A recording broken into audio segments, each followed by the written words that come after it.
शिवाजी महाराजांच्या बाबत विधानं करायची, त्यानंतर पळवाट काढायची, हा आर्टिफिशियल इंटेलिजन्सनी मॉर्फ केलेला आवाज होता असं सांगायचं आणि मग पुन्हा पळवाट काढायची. आणि हे जर होत असेल आणि त्यात आजचा जर सेन्सॉर बोर्डाची विचारणा बघितली, एका सिनेमामध्ये एक कविता होती आणि ही कविता नामदेव ढसाळ यांची असं सांगितल्यानंतर जेव्हा प्रश्न विचारला गेला, जर सेन्सॉर बोर्ड विचारत असेल नामदेव ढसाळ कोण, तर मग हे अत्यंत दुर्दैवी आहे. हा सेन्सॉर बोर्डचा जो कोणी प्रश्न विचारणारा होता यांना खरं तर चपलेनी मारायला हवं. ज्या खुर्चीत ते बसले त्यानंतर जर यांना प्रश्न पडत असेल की नामदेव ढसाळ कोण आहेत, हा जर प्रश्न विचारला जात असेल आणि ती कविता काढायला सांगितली जात असेल, तर खरोखर हे एक प्रकारे वेगवेगळ्या पद्धतीने हे सांस्कृतिक अतिक्रमण होतंय का? हे सांस्कृतिक नॅरेटिव्ह महाराष्ट्राचं जे एक बहुरंगी सांस्कृतिक नॅरेटिव्ह आहे हे पुसून एकाच अंगानं जाणारं सांस्कृतिक नॅरेटिव्ह देण्याचा प्रयत्न होतोय का, हे अनेक प्रश्न या निमित्तानं उपस्थित होतात. पण सातत्यानं अशा लोकांना पोलीस संरक्षण दिलं जातं, ह्याला राजाश्रय म्हणावा लागेल का? दुर्दैवानं जेव्हा ती एक क्लिप जी कथित कोरटकरांची जी क्लिप होती ती ऐकली, तर त्यामधलं एक वाक्य जे अत्यंत चिंताजनक आहे की माननीय मुख्यमंत्री महोदयांचा मी हस्तक आहे. पुढची सगळी वाक्य जी आहेत त्याच्या आधीचं हे जे वाक्य आहे, हे वाक्य अनेकांच्या खरं तर मनात अनेक शंका निर्माण करणार आहे. जर अशा पद्धतीनं हे होत असेल तर मग माननीय मुख्यमंत्री महोदयांची सरकारची एक नैतिक जबाबदारी निर्माण होते आणि या नैतिक जबाबदारीला सरकारनं जागायला हवं अशी आमची भावना आहे. राज्याचा अर्थसंकल्प आता जाहीर होणार आहे, तर तुमची एक भीषण बाब समोर आलेली आहे. केवळ 43% निधीचा जो आहे तो खर्च मागच्या 1 वर्षामध्ये झाला आहे आणि सर्वात जास्त खर्च हा फक्त लाडकी बहीण योजनेवर झाला. मला वाटतं माननीय अर्थमंत्री महोदयांनी याविषयीचा जर काही गैरसमज झाला असेल तर तो स्पष्ट करणं गरजेचं आहे. कारण केवळ 43%च हा खर्च का करण्यात आला, मग ही महसुली तूट ही नेमकी का निर्माण झाली, 15 फेब्रुवारी नंतरच्या खर्चांना ही नेमकी कात्री का लावण्यात आली आणि फक्त मग लाडकी बहीण या एका योजनेपोटी एका डिपार्टमेंटचं परफॉर्मन्स चांगला राहिलाय का, या सगळ्या प्रश्नांची उत्तरं ही अनुत्तरित राहतात. स्वारगेटमध्ये बस डेपोमध्ये बलात्काराची घटना घडते. गृहराज्यमंत्री योगेश कदम हे त्या ठिकाणी जातात, पत्रकार परिषद घेतात. त्या पत्रकार परिषदेमध्ये त्यांचं वक्तव्य आहे की त्या महिलेने त्या तरुणाने आरडाओरड केली नाही, अशा पद्धतीचं फोर्स दिसला नाही, अशा पद्धतीचं त्यांचं वक्तव्य.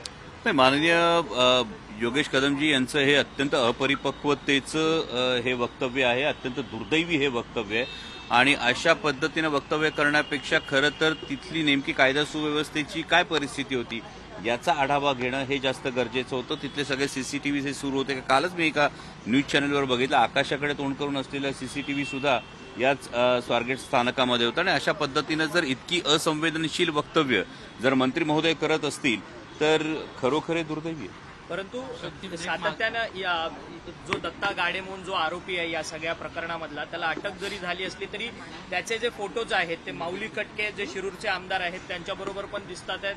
अशोक बापू पवार यांच्यासोबत सुद्धा त्यांचे फोटो दिसतात आहेत. यामध्ये या कार्यकर्त्याचे फोटो कोणाबरोबर दिसले म्हणून कार्यकर्त्याला पाठीशी घालण्याचा प्रयत्न झालाय का, ही दुसरी गोष्ट फार जास्त महत्वाची आहे.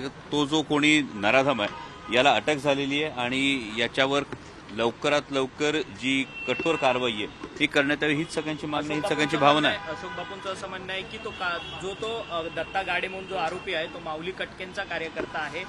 सातत्याने उज्जैन महाकालची जी काही दर्शनं माऊली कटके घडवत होते त्याला सहकार्य करण्याचं काम त्यांचा कार्यकर्ता हा दत्ता गाडे करत होता. तर यामध्ये कोणत्याही अपेक्षा हीच आहे की जेव्हा अशा पद्धतीचा गुन्हा झालेला असतो, या गुन्ह्याला कुठलाही राजाश्रय न मिळता, कुठलंही राजकीय वरदहस्त न मिळता त्याला कठोरात कठोर शिक्षा झाली पाहिजे, ही गोष्ट जास्त महत्वाची. वाल्मिक कराडला व्हीआयपी ट्रीटमेंट मिळते असा आरोप जो आहे तो संतोष देशमुख यांच्या कुटुंबियांनी लावलेला आहे. सातत्यानं मुख्यमंत्र्यांकडे ते मागणी करतात. ना जवळपास 70-72 दिवस झाल्यानंतर सुद्धा सरपंच संतोष देशमुख यांना त्यांच्या कुटुंबियांना न्याय न मिळणं हे अत्यंत दुर्दैवी आहे. आणि अशा पद्धतीनं जर देशमुख कुटुंबियांची जर मागणी असेल तर माननीय मुख्यमंत्री महोदयांनी याविषयी स्पष्टीकरण देणं गरजेचं आहे की खरोखर व्हीआयपी ट्रीटमेंट मिळते का, की कायद्यासमोर सगळे समान, हे जे आपलं सूत्र आहे, हे जे आपलं तत्व आहे, कोणाचेही राजकीय लागेबांधे न पाहता माननीय मुख्यमंत्री महोदय तेवढी कठोर पावलं उचलणार का, हे आता बघणं महत्वाचं आहे. सगळे सरकारच्या काळात शक्ती कायदा आणण्यात आला होता, विधानसभा विधान परिषद दोन्हीकडे मंजूर झाला. 4-4.5 वर्षापासून केंद्राकडे तो कायदा पडून आहे. आता तो कायदा मागे घेण्याचे निर्देश देण्यात आल्याची एक बाब समोर येताना पाहायला मिळते. याविषयीची मी डिटेल माहिती घेतो आणि त्यानंतर त्याविषयी तर भाष्य बाळासाहेब आजबे जे माजी आमदार आहेत त्यांचं एक अत्यंत महत्वाचं विधान आहे की मी मारल्यासारखं करतो तू रडल्यासारखं कर, असं फक्त सुरेश धस आणि वाल्मिक कराड हे एकमेकांच्या संदर्भात करतात आहेत. कारण की या दोन्ही नेत्यांचे एकमेकांच्या सोबत गेल्या 20 वर्षांपासूनचे संबंध आहेत आणि तशा पद्धतीचं ऑडिओ क्लिप देखील ते म्हणजे त्यांनी दाखवलं, ऐकून दाखवलं. नाही, बाळासाहेब आजबेंनी हे जर विधान केलं असेल तर त्याविषयी त्यांनी आणखी स्पष्टता द्यावी. त्यांनी फक्त या गोष्टी सांगून बाजूला होऊ नये.